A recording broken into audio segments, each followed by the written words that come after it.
Welcome to the On the Edge podcast with your host, Scott Groves.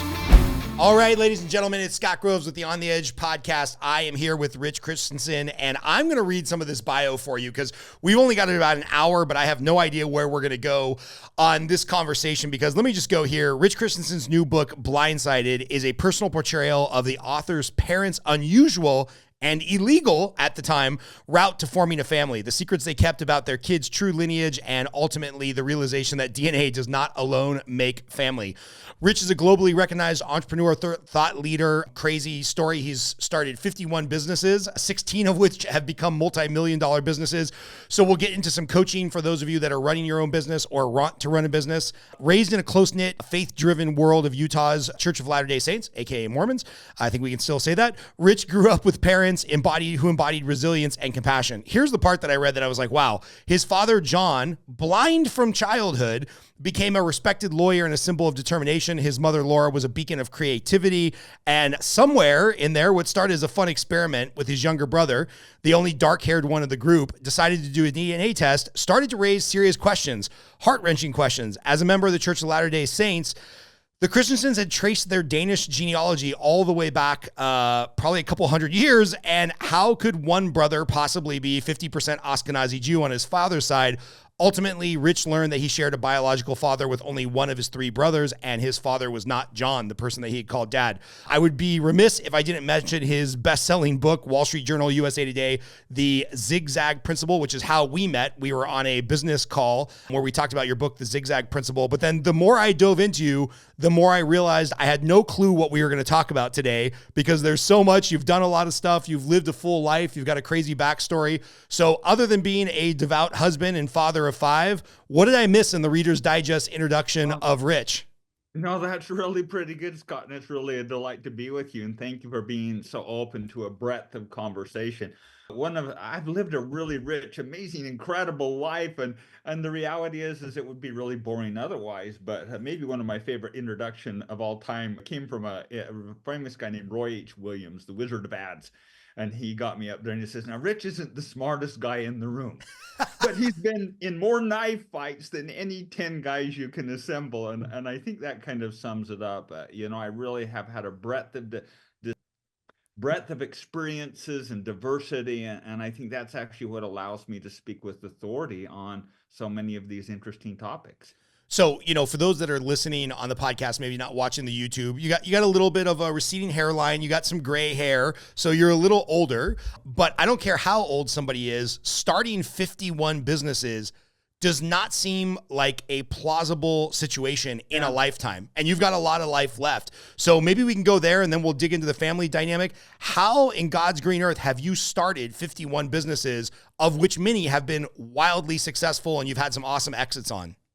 Well, I'm going to take that in three chunks because, I just turned 60, and it's even more extreme than that because I spent the first half of my career in the corporate world. I ran several of the largest businesses. I was general manager of Mitsubishi Electric's PC division. I was general manager of About.com in the boom before we sold it to New York Times. So it's really half of a career.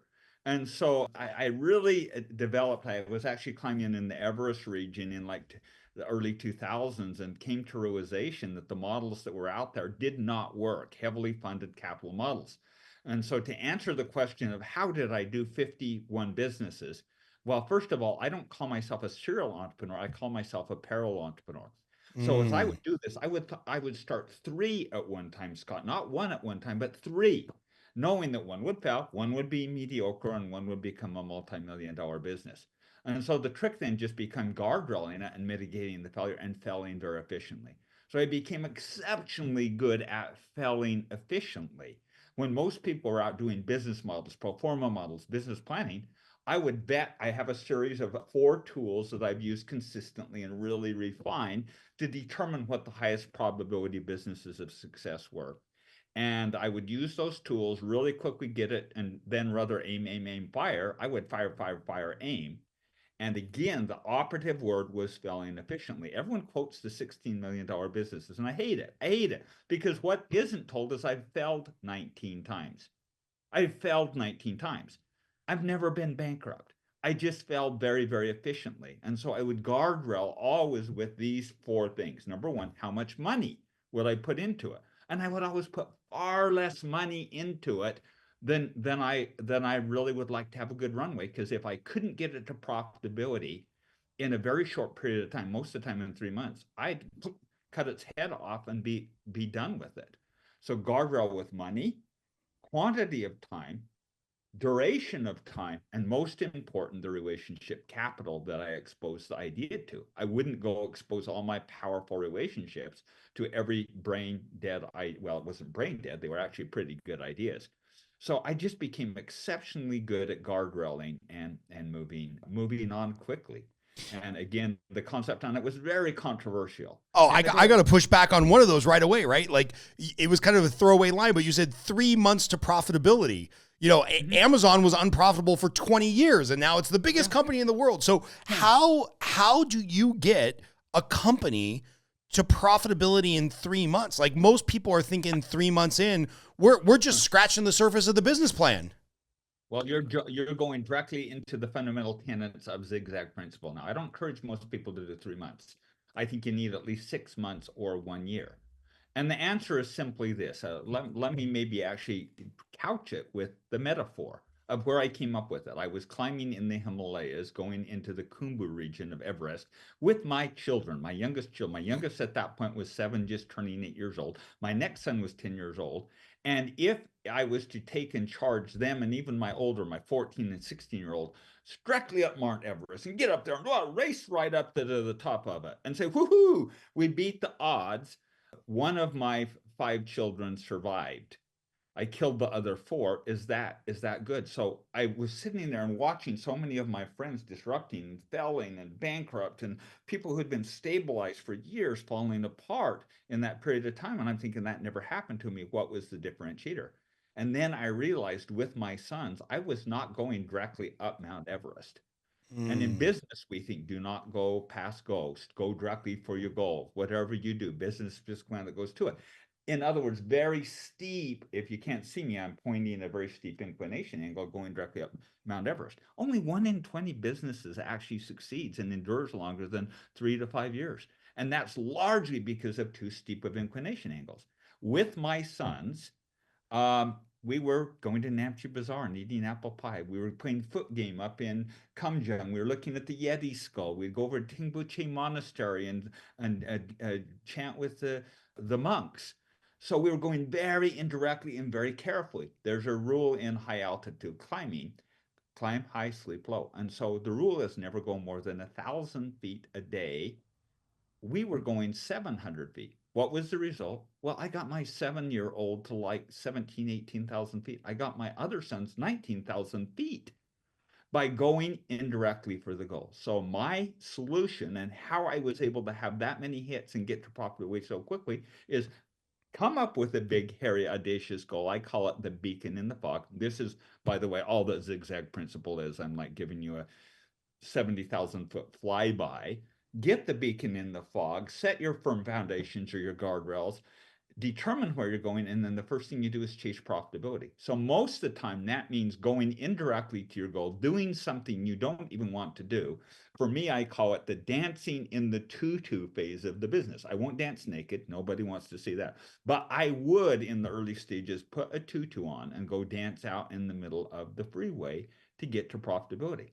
Oftentimes that means service-oriented business or some way to prove is their viability to get to profitability, so that then I got oxygen doing that thing. And then at that point, after being the butcher, baker, patty cake maker, I then and only then can bolt on and start adding resources and processes and hiring, because I figure all sorts of tricky stuff out in that very ugly, crude stage. This is the stage where the business is held together with duct tape and belling wire. You're just seeing if it can work and getting some money in. It's the point of, and my model, I'm an engineer by trade, electrical engineer. And my first couple, as a matter of fact, I'm not in my desk building a new home. I keep a box right in front of me that reminds me of my first $2 million mistake. And it reminds me of never build it and then sell it, always sell it and then build it. So in the early phase, I'm driving to profitability. I'm doing whatever it takes to actually hustle to get oxygen in the tank. So then I can start doing my hiring. Then and only then do I move to the scale element, which is the third zig. Zig one, drive the profitability. Zag two, add resource process. Zig number three is scale element. Most people are going directly to scale element when it's not even proven it can work. So simply by slowing it down a little bit, I get firm footings and actually get far more stability. One other thing I'm going to qualify with for everyone thinking, oh, Rich has had like these 100 million. No, the biggest business I've ever built in this model is $15 million of revenue. 50 million of So revenue. That's a pretty big win 15, for.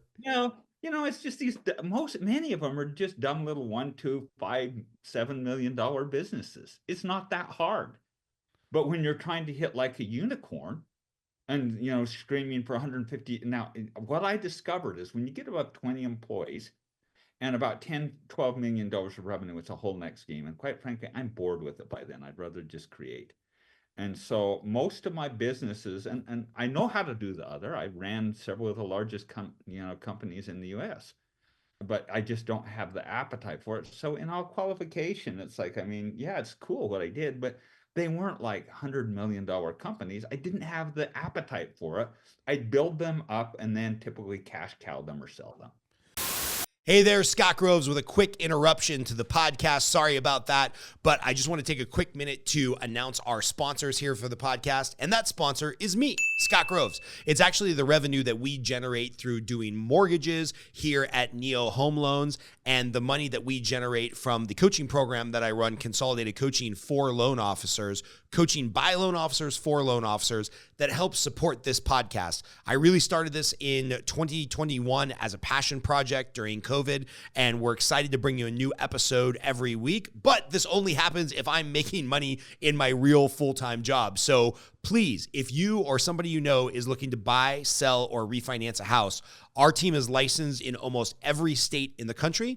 And if you know a loan officer who's looking for sales coaching, personal development coaching, lead generation coaching, please get in touch with us, Scott at the Scott Groves team. We'd love to hear from you. We'd love for you to support our other endeavors, which is mortgage financing and loan officer coaching, which allows this podcast to exist. Now back to your regularly scheduled programming. So can you tell us about one of your 19 failures that you were like, I know this is a winning idea, it's going to be great, but you could have spent a lifetime trying to build a failing business. Can you tell us about one of those failures and then how you decided to bolt? No, absolutely. I'll tell you maybe my favorite one. And I knew it was already a steep incline when I get it, but I couldn't help myself. I couldn't help it. It was so cool. It was nanoparticles. There was this super cool laser ablation technology that I got introduced and involved in, where you could take and carve spherical, they had to be spherical, nanoparticles, like 10 to 15, 10 to 12 nanometers of silver, I think, and I think it was 15 to 18 of gold. And when you would carve those in spherical, then you would put it in like a salient to hold it. You would squirt it on a desk or put it on clothing, and they would permanently adhere. And it was nothing short of voodoo. It was nothing short of voodoo. I mean, bacteria couldn't grow on it. It didn't stink. It did all these amazing things. I mean, permanently. The problem is the inclination was pretty significant on that. And I knew it. I knew it was a long shot, but I had to take the swing. So I put the pre-prescribed amount of money in. I put the quantity of time that I would actually be leading that effort, because it was with some partners, which it was like 20, 25 hours a week I'd put to it in 1 year. And after 1 year, even though it was showing promise, I had the courage to lop its head off, remove myself from it, and go back to the drawing board to get the next one, because that is the predetermined guardrail that I put in. If you as entrepreneurs, and I know we went way down the entrepreneur path, but you asked, and I'm just going to dump. Yeah, I love it. If you entrepreneurs are not guardrailing your life, if you parents are not guardrailing your lives in any aspect of your life, if you're not putting guardrails in place, you're just destined to go wander in the wilderness and get lost. And so one of the key fundamental concepts and principles of Zigzag Principle is really clear delineated guardrails with your business. So that was one example, but it ended up being a failure. And it's still maybe one of my favorite technologies I've ever seen. And does that business still exist? Just it's owned by somebody else? Well, it was actually, yeah, it was part of another group and they have continued and persisted with it. And it's been 7 years. And you know how long it takes to get approval from FDA to squirt something like that? You know No. how much? Well, it's been 5 years and they're still, last I heard, still just kind of bumbling along. So I would contend and argue the worst thing is not a loss of money. I mean, everyone says, Rich, why do you only, because most of my ventures, and keeping really clear, I don't operate anymore. After I did my personal work and kind of got through what blindsided is about, I don't operate anymore. I do a lot of consulting, but I don't operate because I don't need to prove it anymore. But you know, the worst thing that you could lose is not five to $10,000, which is typically what I would put in, maybe 25, 50. It's the amount of time. If I'd wasted 5 years of my time, I'd lost it. The trick isn't hitting the home run. I'm getting one swing. I'm going to jump in. Let's put everything we have. Let's go and take a major league pick. And you get one swing, you're out and bankrupt. I don't like that. It's an at bats game. Because Mm. I just know if I just swing enough, I don't care how many misses I have. If I can just get swinging, it's a matter of time until I get wood on the bat. And that's been my game. I mean, at one point I'd missed 6 or 7 times. I wasn't scared because I knew it was just a numbers game. And sure enough, I had two or three amazing hits in a row. And the added benefit, by the way, failure is a lovely thing. It's an incredible thing because all of the insurance salesmen go away. All of your quote buddies, you'll find out who they really are, and you get to actually focus on getting something done. And so it's just a matter of at bats for me and maintaining enough integrity to actually have those at bats. If it's self-funding, I don't have to go out and spend years begging for millions of dollars from someone to try an idea that probably is a stupid idea anyways. Now I recognize my cup of tea is not for everyone. I mean, Yeah. I big to do that, and that's the first thing I state. You know, there's businesses that shouldn't try this, but for me, it's always about pulling declination angles down to drive to profitability as quickly as possible. As soon as someone says, "I'm going to build an app," that's a steep incline. It's like, great, great, build the app, but don't start with that. Go prove it in a little networking group and go earn some services to pay to do it on a local level. And I don't care whether it's an autism product or whether it's a community dating site or what, prove it locally, then add resources, process, then do the app and you can self-fund it and not give away all your company. And there's about 3 hours of more dialogue on that, all that I said of why I actually think it sustains better in the long run for the individual, the early stage entrepreneur, but we won't get into that. Well, people can buy the Zigzag Principle because everything you're covering, you go super in depth on all these I ideas. do. But I'm thinking about let's just say the average W-2 9 to 5 employee who might be listening to something like this. And they're like, well, I want to start my own business, but I just don't have the time. Right. And what you're saying is that, hey, you can take 5 or 10,000 of your dollars. You can say, hey, to build this side hustle and see if it's got some legs, I'm going to commit 10 hours a week for 6 months. I'm going to maybe introduce this to one or two of my key relationships to see if this thing has some legs. And if it starts to be profitable, then I know I got something. And that sounds like the theory, but that sounds impossible. No, no, that's exactly right. And quite frankly, if you can't 5 to 10 hours a week, then you probably shouldn't be trying it anyways. But the trick is don't start with building it, start with selling it.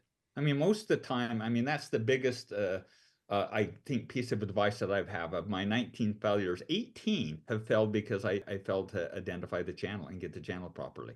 In my Mm. experience, I love the Porter model. It's actually one of my four tools. This is a Michael E. Porter's modified model. I pull the channel out of bearish entry. And so the critical, box, and you probably everyone's not aware of it, but it's a Michael E. Porter, brilliant, brilliant business guy, came out of Harvard. You go read his book, and good luck. It takes 3 PhDs to read it, but the model is profoundly effective. And I pull out of the cinder box barriers to entry and have it its own box. And until I figure out what the channel is going to be, how to effectively penetrate the channel, in other words, can I actually sell this thing? Then I don't move forward on the business because that is the precipice, the choke point of most businesses. Mm-hmm. Most people spend all their time developing fonts, colors, productizing the heck out of the thing, sell it, and then build it. And by the way, I just gave you a $2 million to be exact because that was what it cost me lesson. So I'm thinking about a buddy of mine who, working his 9 to 5, wanted to build a carpet cleaning business that he could maybe get out of his 9 to 5. He did the thing that everybody does: go buy all the equipment, drop 25 grand, et cetera, and then start marketing yourself. Now, luckily, he made it. He succeeded. I'm super happy for him. But what you're saying is the idea would have been, hey, hit your neighborhood of Northeast Henderson, see how many carpet cleaning packages you can sell.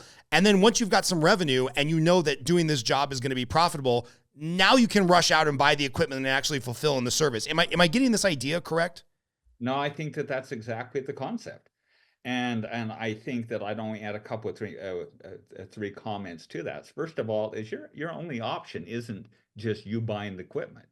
You can take all those leads, do it, brand it, and put it and push other people into it. So you may not even need to buy the equipment. I think one of my favorite business models is own everything, control everything, own nothing.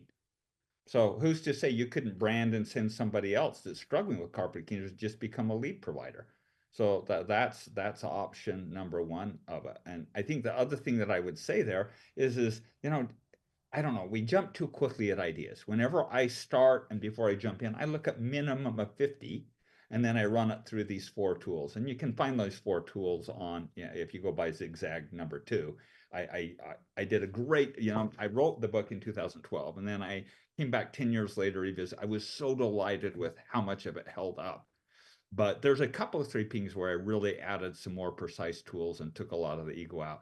And all these tools are in there. So, and there's been thousands of people that have used it with, quite frankly, better success than I have. So I think that the other thing that I would really suggest there is don't just start with carpet cleaning. How strong of a felt need is it? Don't just do carpet cleaning. I mean, I have one model in there called Where Do You Fish? Where do you fish? And I have the mud puddle, I have the swamp, low felt need, big market, small market. Then I have the ocean, which everyone goes try fishing in the ocean. Stupid, dumb idea. Go fish in the fish hatchery. Small, tight little markets, really strong felt need. So what if your cleaning business became forensic cleaning businesses or rental properties that have been completely abused by pets? I know it's more messy, but you just tripled your price by going much more narrow, much more niche. So I don't know. If I had to do it over again, it sounds crazy because I did some pretty sexy, fun businesses in there, but I think I wouldn't as much. I think I'd go do porta potties and plumbing supplies, and I'd pick the dirty, hard, nasty stuff because there's not as much competition. The margin's insanely crazy. It doesn't take as much to really delight people. The felt needs completely off of the map. And if you're really trying to make money, keep your full-time job. Don't give it up, for crying out loud.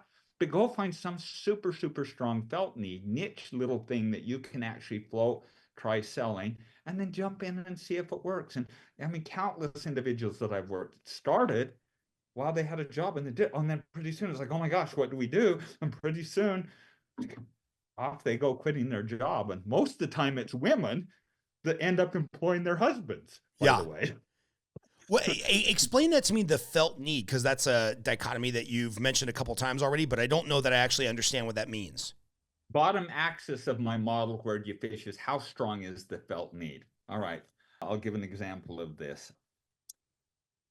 I have got this great business idea. See my pen here, pen here, it's all kind of fading in and out, but I got a red pen. We're going to do beautiful pens and we're going to make sure that they match the logo colors of all of the university. I know that you're down in Henderson. Matter of fact, we'll just do your high school. We're going to do the high school color and sell it. How strong is the felt need on a colored pen that matches your high school down there? Zero. Okay, so that's low felt need, low market. That's a mud puddle. Don't go freaking fishing in a mud puddle. Don't fish in a mud puddle and you'll never catch a fish in a mud puddle.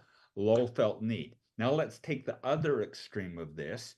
Let's roll back to COVID, just because it's the example I used the other day. And we're going to provide protective services to children. How strong is that? Most important thing in my life. Okay, now we're going to offer it to children who have cancer. Life or death. Now we're adding it to children that have cancer that are in the hospital. Yeah, it's a requirement. how much value did I add? Now, that's a felt need of 12 out of 10. To a child, it's about 9 out of 10 versus a pencil.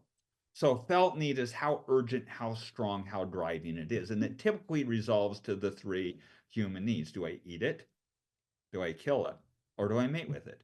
And if you have strong, strong reactions to eating it, killing it, or mating with it, then you've got really strong felt need. And so when we get into the Mm. superficial, fluffy little, nicky nacky stuff, that it just doesn't have enough felt need. If we go big enough market, it turns into the swamp. And the swamp it's fish you can catch. Margins are really low, but they're yucky, stinky, and no one really likes to eat them. And it's all the crap that ends up in dollar stores. So don't do low felt need items. Man, there's so much wisdom in that. And I want to go back to your life, right? Because you'll know these terms. I've been an investigator with the Mormon church several times. Like every time I meet a family that's in the LDS community, I'm just like, oh, these are my people. I don't know if you guys would have me because my whole body runs off of nicotine and caffeine. So I don't know if I disqualify myself. But how much of your business acumen comes from your childhood, from I'm guessing you went on your mission, from college, from working in a large corporate setting? Like, where does all of this come from? Because I know some of it's trial and error, but at some point you had to have the guts to be like, no, I'm going to give up the W-2 job and I'm going to create a framework to launch 51 businesses over the next 20 years. How does this all tie back into the life of Rich? Yeah, it's a very complicated question. Thank you for steering me there, because it really is what I'm talking about. And the most important, urgent thing that I'm actually coming forward in message. I'm profoundly good at creating model, as you just saw. Geez, this is what I've done my whole life, and we've covered about 1/100th of it. Is I create frameworks and models. I see 5 steps ahead and behind the corners.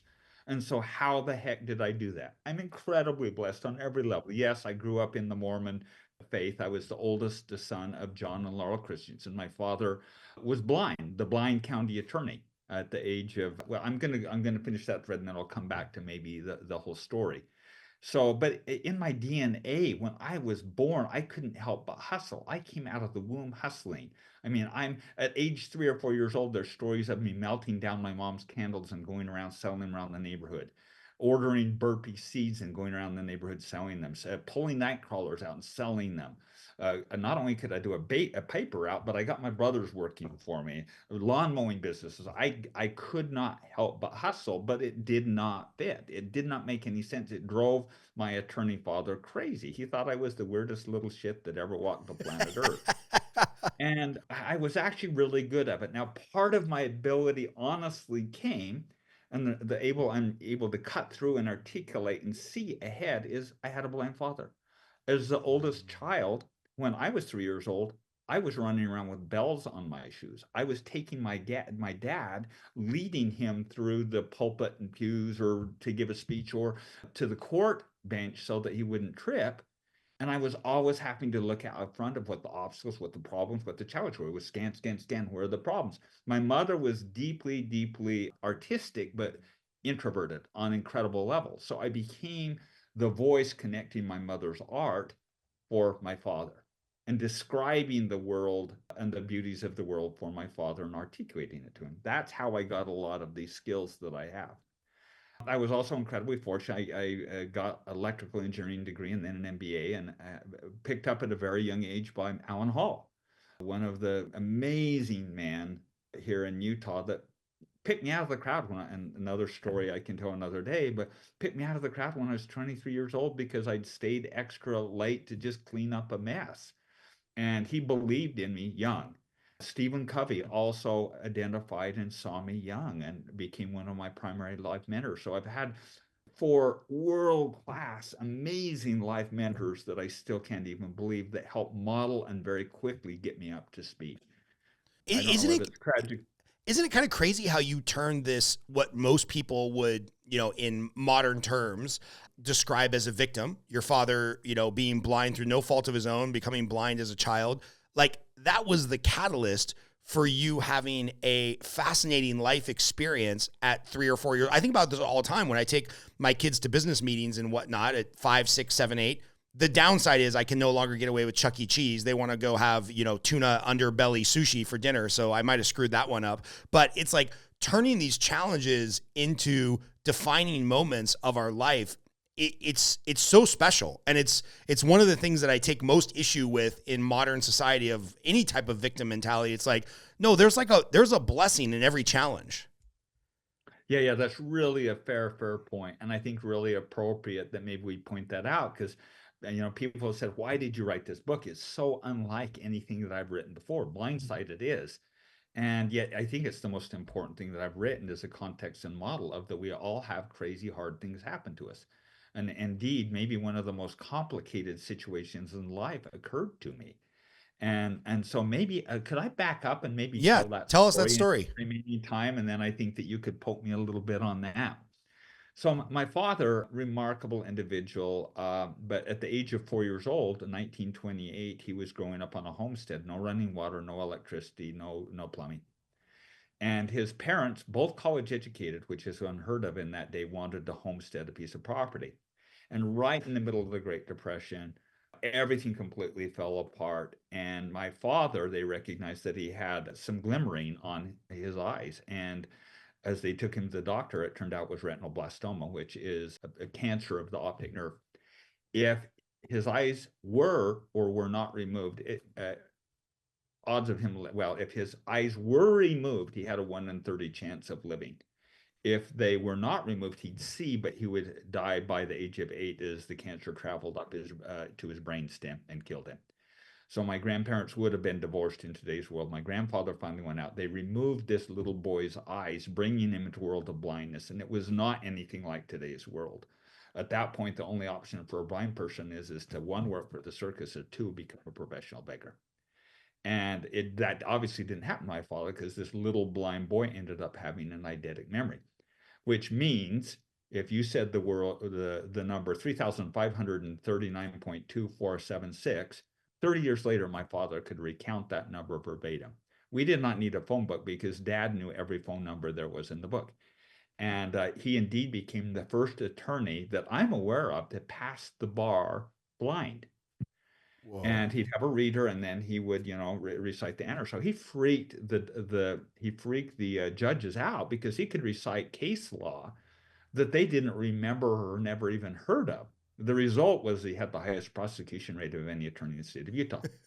My mother, 15 years his junior, a beauty queen, multiple marriage proposals. The blindness did not bother her even a little bit because her grandfather had went blind at the end of his life, her favorite person. And she'd grown up in a really difficult environment. Her primary motivation was to marry an honorable, really good man, which my father was. 2 years later, along comes me after they got married, the oldest son of John Laurel Christiansen. So my entire identity was built in being the oldest child of these two remarkable individuals. And as I'd mentioned, my dad didn't know what to do with me. I loved to chase balls or golf balls or baseballs. And when dad played, it was more like, fetch than it was throwing ground. But remarkable childhood, but also incredibly complicated childhood. A lot of very dysfunction. Matter of fact, when I was 12 years old, I went to my mom at one point and says, "Mom, something's not right here. I'm just weird. I don't belong here. Am I adopted or something?" She says, "No, you're my child."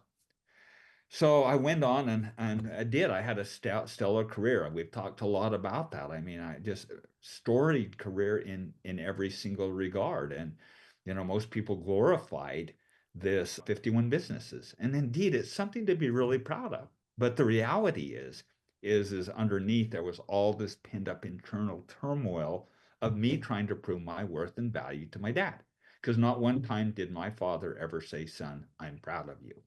As a matter of fact, the reason I wrote Zigzag Principle, and this has been hard to admit, but it wasn't because, well, it was the book. It was partly that, but it was also I got sick and tired of my dad introducing us four boys of, "Yeah, bruh, world famous Dr. Vaughn. Yeah, he took my position as attorney. Oh, beat the very guy that replaced me. And my youngest son, he's a world famous designer. Richard, I don't know what he does." And that's how we got introduced. So I figured that finally, if I wrote a best-selling book, he would introduce me as an author. So I wrote it, became number 5 best-selling business book in 2013, I think. And I called that up and says, what did you think? And he says, oh, it's an adequate book, but you have a few grammar problems on page 176. And so that kind of summed the relationship up. And it was really difficult. At one point, even, I considered taking my own life. Had a real difficult series of things that occurred and a down period in business and a serious injury, and I considered taking my own life. And luckily, I didn't, but nonetheless complicated. I mean, who's driving to create 51 businesses? How many is the most you've ever heard anyone create? Somebody has daddy issues, and that would be me. And so I was continually trying to earn, love, prove myself. And then so yeah, they're surprised. I saw your eye shocked, but that's the reality of it. And I think entrepreneurs are the most functional, unfunctional people in the world. And oftentimes that we're using that as a mechanism. And although I was not addicted to crack cocaine or heroin, I was to creating companies. And so this all kind of imploded when I was 53 years old. My youngest brother, who we'd always mercifully teased, they just brutally teased, that he was darker, gorgeous looking, a little bit more methodical and thoughtful, and very different temper than us other brothers. And he was going to have this big DNA reveal ancestry test. So he had 100 of his friends and people around him, and they'd all taken guesses where he'd come from. And as he opened up, it came out that he was 50% Ashkenazi Jew. There's no Jewish heritage in our blood.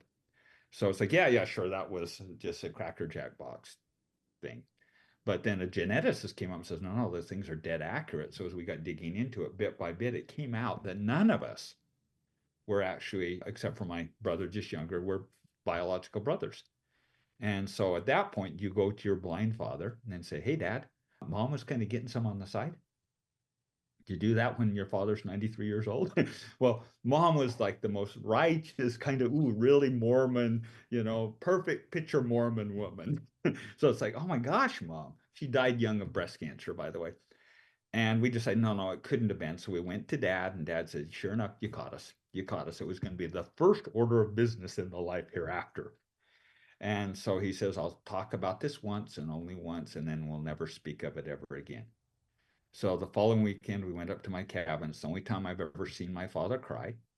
And he proceeded to tell us that as they had just got engaged, they'd come to realize that the retinoblastoma was genetic, which means 50% of the children would have got retinoblastoma.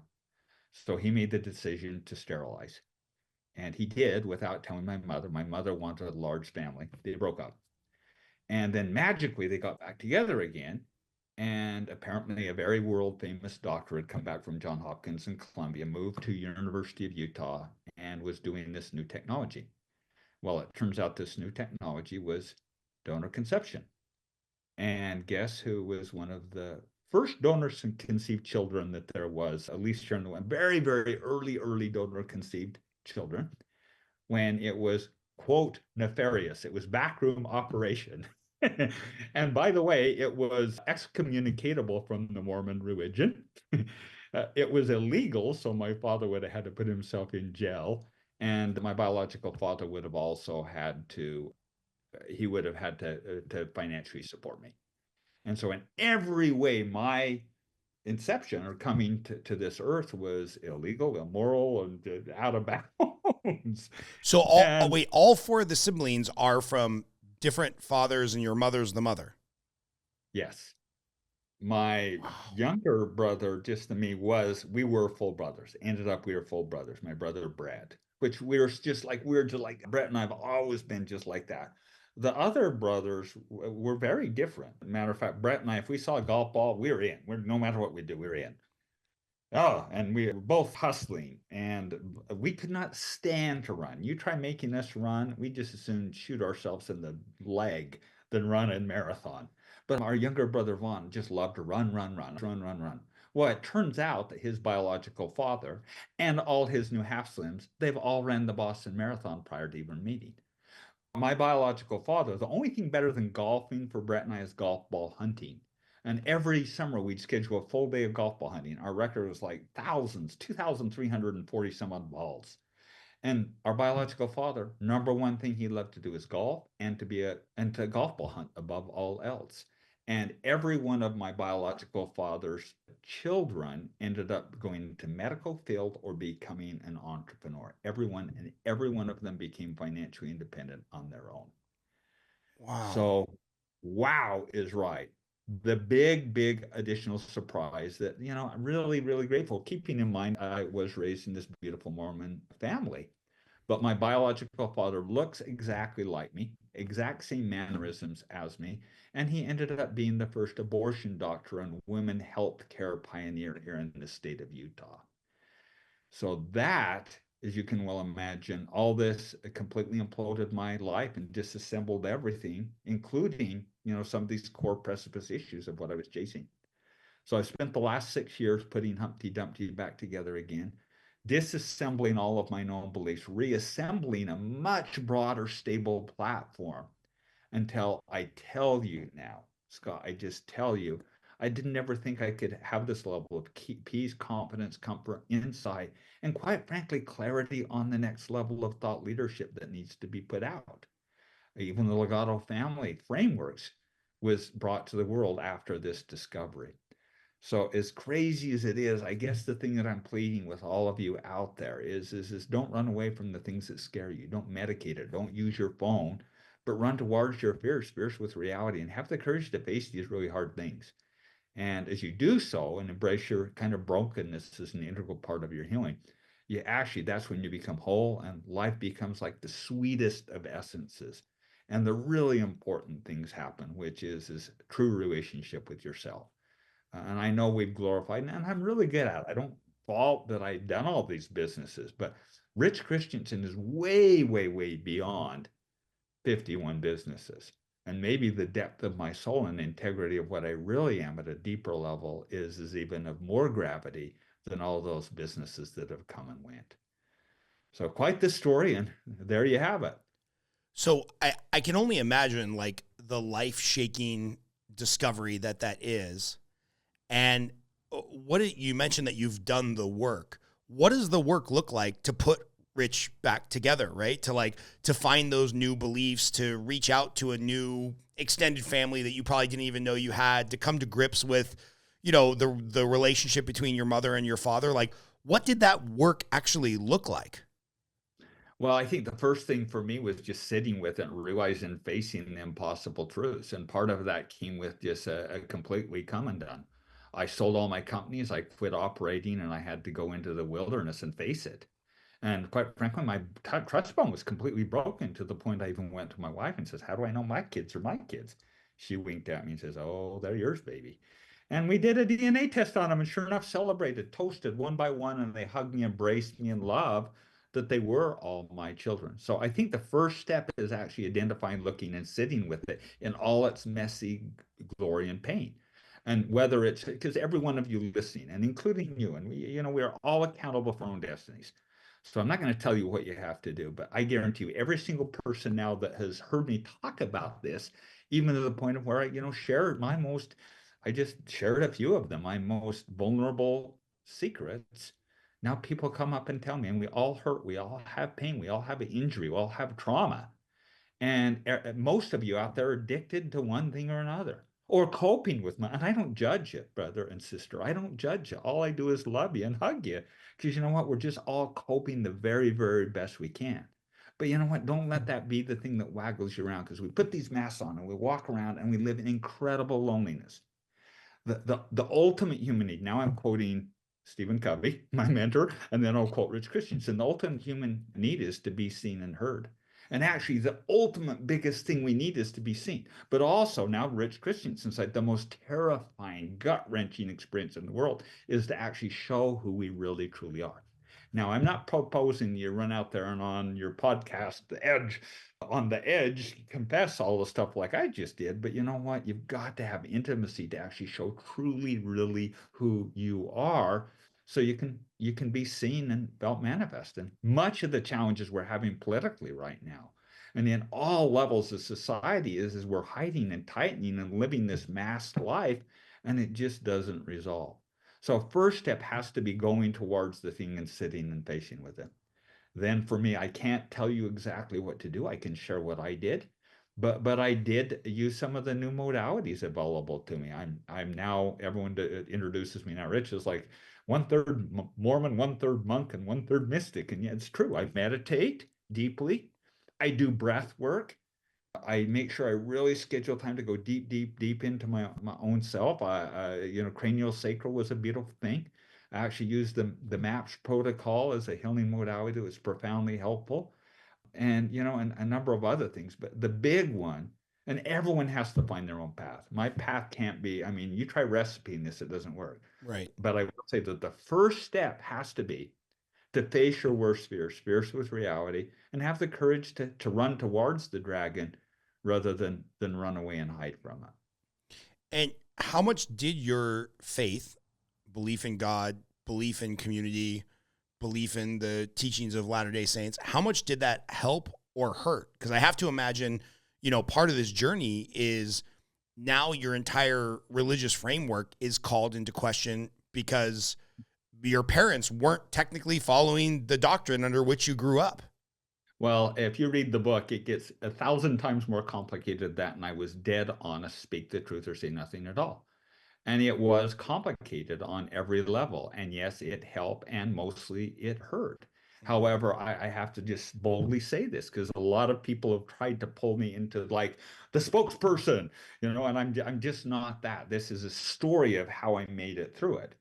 So I love the fundamental tenets of the Mormon faith. I love the fundamental structure and the beautiful principles and truths that are there.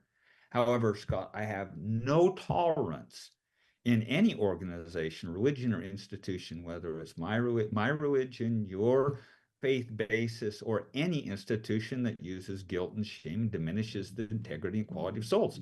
And we've got to stop doing that across the board.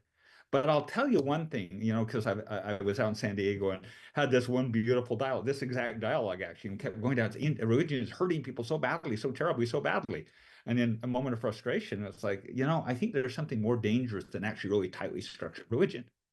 And it's nothing, no path. Yeah. Do you want to see your children, your grandchildren, my great grandchildren out into the desert wandering through rattlesnakes, scorpions, and poisonous barbs? No, no, no. What I want to do and why I think I had to come out, well, there's three reasons I came out with this book and did this. Maybe we can go into that. But Yeah. I want to take the tight, narrow squeezing box and expand the breadth of the path. I want to expand the breadth of the path. And I want stability and openness and kindness and more graciousness and love. And tragically, that's not what we're seeing in the world right now. No, So it's we it's have more to it's hold more them going. tribal. It's more tribal. It's getting more condensed. I mean, we're now in a place because of technology and society that I can eat meals with only people that think like me. I can work out from the sanctity of my own home without having to see people. I can watch movies without experiencing a wide breadth of society at the movie theater. It's like I don't think it was on the right path. And I think COVID supercharged that where, okay, now I can work from home, work out from home, only surround myself on social media with people that think exactly like me. And that's not healthy. And I think we're seeing the ramifications of it now post election. It's terrifying, is what it is. And we know what happens to this. We've got prior examples from civilization when this happens. This is the primary reason why I launched the Legato Family. The only safe place is I love the Buddhist philosophy of the middle way. You don't want to dangle off the cliff. On the other hand, you want to hug and crash boulders going up the canyon. It's too extreme. It's crazy. Time and time again, we prove the balanced middle way of moderation, of seeking again first to understand, to quote Covey, then seek to be understood. What's Yes. happened here is we have a crisis of the breakdown of the core family unit and our tribal structures. And that's why it's easier and better to be angry and furious and yelling at someone else to be part of something. And I don't care whether you're left or right. Either way, it's like we're going to tight together and not listen to anyone's understanding of scream, but at least I feel a part of something. But everyone out there, please, and I don't mean to offend, but I speak truth here, speak the truth or say nothing at all, that you're just being manipulated. Mm-hmm. Take the time, please, to understand, and you'll discover in this big world we're not that far apart. My dear, dear Jewish friends, my Palestinian friends, oh, I love them. I can use names right now. And my Hindu friends and my Buddhist friends, and I've traveled this world backwards and forwards and backwards, and we all want the same thing. We want some peace, kindness, our wives to stop yelling at us, our husbands to quit being such a jerk, and our children to do well. That's what we really want. We simply want to be seen and understood. And if you just take a few minutes to ask someone you violently disagree about themselves and about their day and why they feel that way, watch the guards come down. The ultimate human need is not to be right. It's not to be right. It's not to be right. It's to be seen and to be heard. If you want to take the pressure out of the ballooning, escalating situation, just allow someone to be seen and be heard. And it's not about being right. So, end of lecture 5049. I don't know how you got me down that path, but indeed, that is a dead truth that I've come to in my 190-year-old life. Yeah. I'm thinking about a time in politics or life where I was able to say, hey, I totally understand where you're coming from, and I understand what you believe, and I understand why you believe it, and I get that. Like, I really do. If we're looking at the other side of the aisle or the other side of the issue, can you understand how 50% of the population might believe this other thing? And for a long time, that was enough to diffuse the issue, and then we could have a healthy conversation. But there seems to have been something that changed in the last 5 or 10 years where it's like, no, I'm right and you're wrong. And I'm like, okay, I understand that. Like, I understand how deeply you feel about this conviction or this issue or whatnot. But can you see how maybe the other 50% of people could see it another way? And that skill seems to have been lost somewhere in the last decade or so. If Rich Christiansen could wave a magic wand and get us back to that point, what would your advice be? Well, it would be start with the Legato Family. It's the entire reason that I came out with this disintegration of the core family unit of safety. I go back, and Ben Sass wrote a beautiful book called BEM. If you haven't read it, it articulates this problem, what you just described, with such grace and elegance. And it's polarizing, and just recognizing a lot of it is malintended. I mean, I don't care. I'm not going to use any names, but you really think that the people that have been spokespersons on either side of this have your best interest in mind? It's polarizing for their personal gain and purpose. So let's not fall into that. It's like, let's just take time to rebuild and reunify our core units. And the precipice of that is at what point we share a value base, which everyone uses.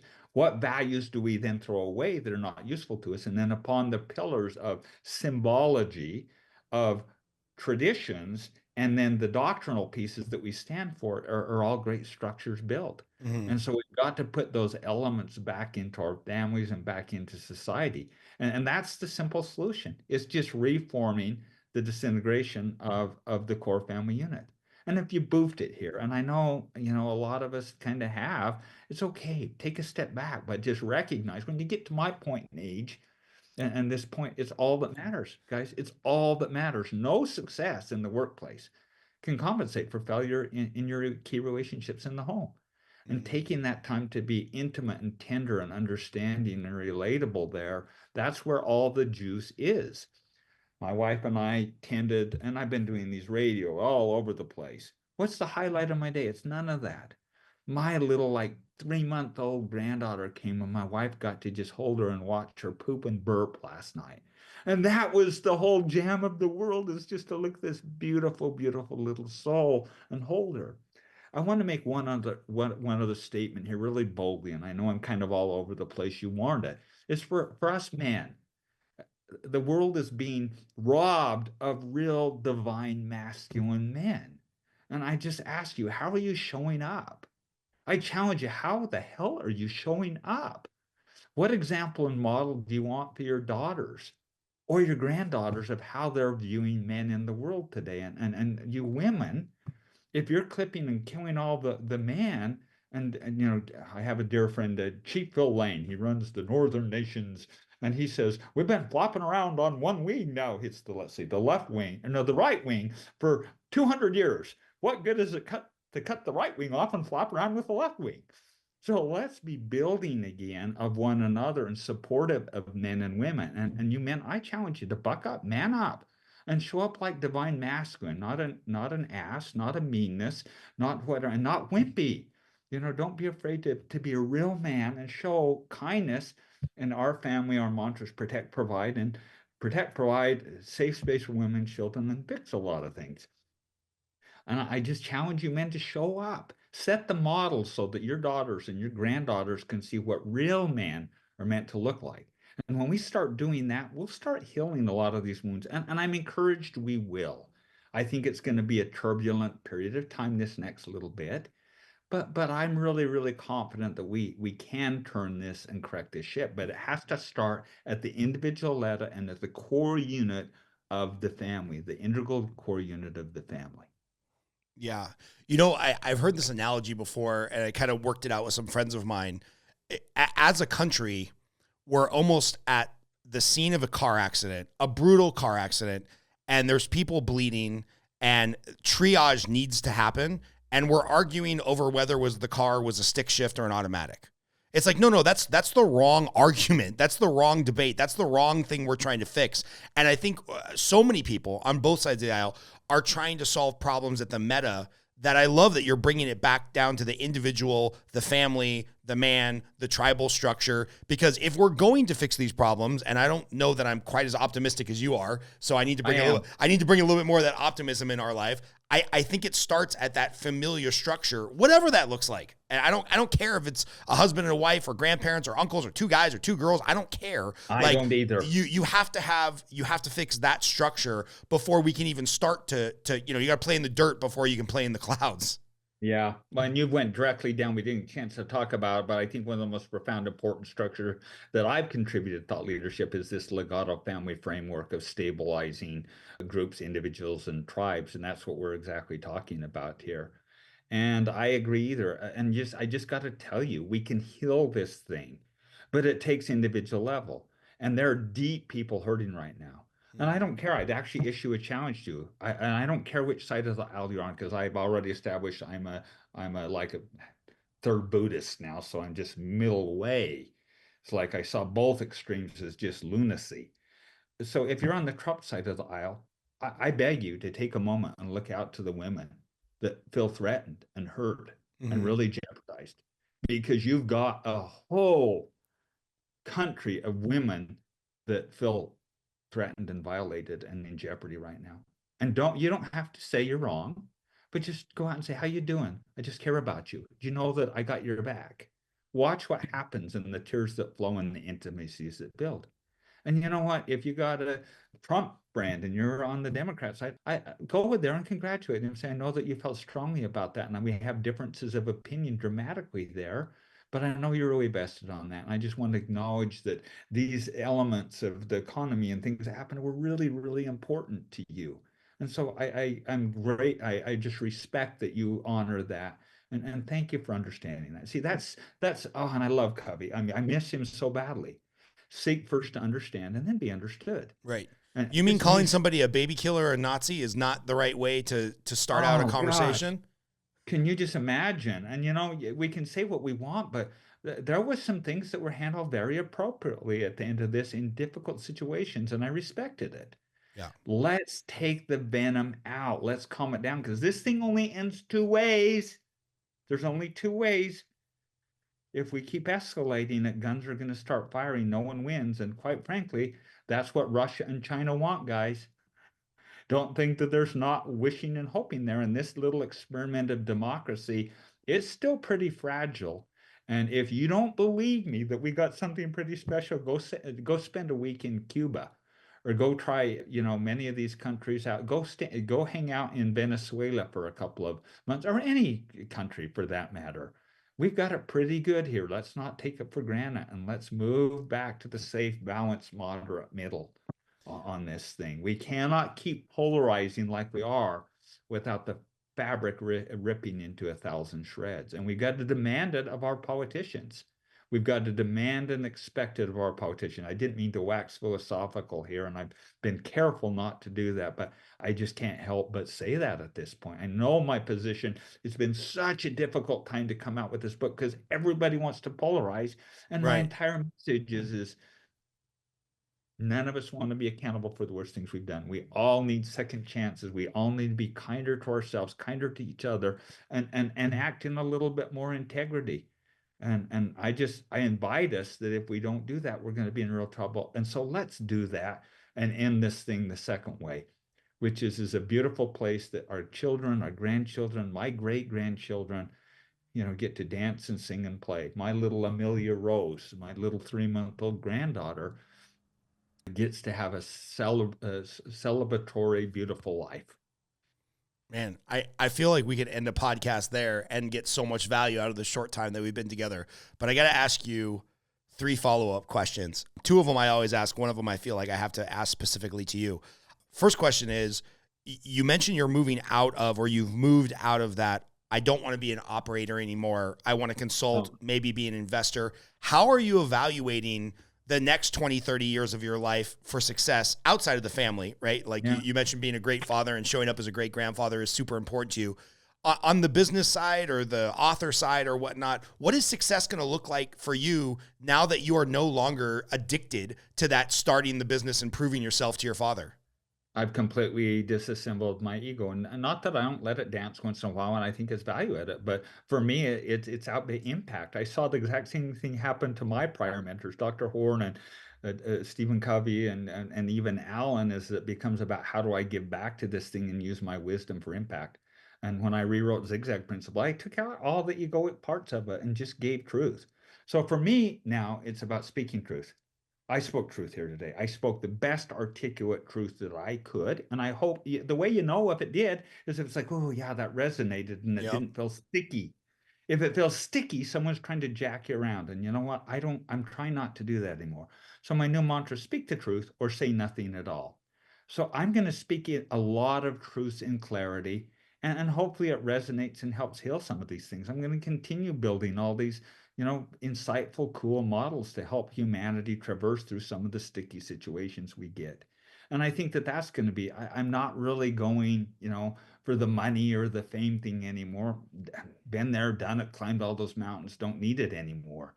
But I think at some point it becomes about, okay, how can I use the core essence of my soul, the unique gifts that I was giving to actually bless humanity and move forward? And if I can do that in context of also providing stability for my posterity, my children, my grandchildren, my great grandchildren, now that's a real banging week. And then the third piece is that I'm just going to live in flow and peace and joy, which I haven't had a lot of. I'm going to live a very joyful, simple life. I love that. Well, you already answered question number 2, which is what are you most looking forward to going into 2025, as this podcast will probably come out December-ish of 2024. But I think you answered that next question eloquently and beautifully about what you're looking forward to, because it's just more of the same. Most important question, because I'm a movie junkie. What is your favorite movie and why? I feel like I can learn a lot about a person based on their favorite movie and why. Man. I'm going to give you 2. Parenthood is a movie my wife and I just love. We With bust Steve our Martin, heads right? Steve Martin. It gets so messy, and I one scene in there when it's just like everything's falling apart. His head's banging, his kids, everything's out of control, and he's life's so sticky, it's so messy. So that's probably one of my favorite ones. And I also love, of course, everyone loves The Princess Bride, but I have to say, Dirty Rotten Scoundrels is also one of my favorites. Amazing movie. For people that aren't familiar with Steve Martin's work when he was at the pinnacle of his career, you got to go back and rewatch those. Like The Jerk, Dirty Rotten Scoundrels, Parenthood, pretty much everything from like 85 to 95 is just cinematic gold that Steve Martin came out with. You don't see that kind of acting anymore, and so relatable. And you put in there, and it's just like every time my wife and I were at the point we think one of our kids were going to grow up to be a serial killer, or we were over the top, we would watch that and we'd laugh and enjoy and then carry on. That scene where Steve Martin's at the bar and he's playing the mentally challenged individual. He's like, "Excuse me, do you mind if I use the restroom?" And then he just goes in his pants and he's like, "Thank you." I mean, it's such like a Saturday Night Live shtick, but it feels so funny in the moment of that movie. It really, really is. There's such a good actor. Well, Rich, thanks for being on, man. If you ever get down to either Las Vegas, where I'm at right now, or LA, where I spend about half of my year, I would love to meet in person. Unfortunately, we won't be able to have a drink or a cigar, but we can go have dinner or something. So you're one of those interviews we've done where I need to find an excuse to stay in touch with you. So I really appreciate your time.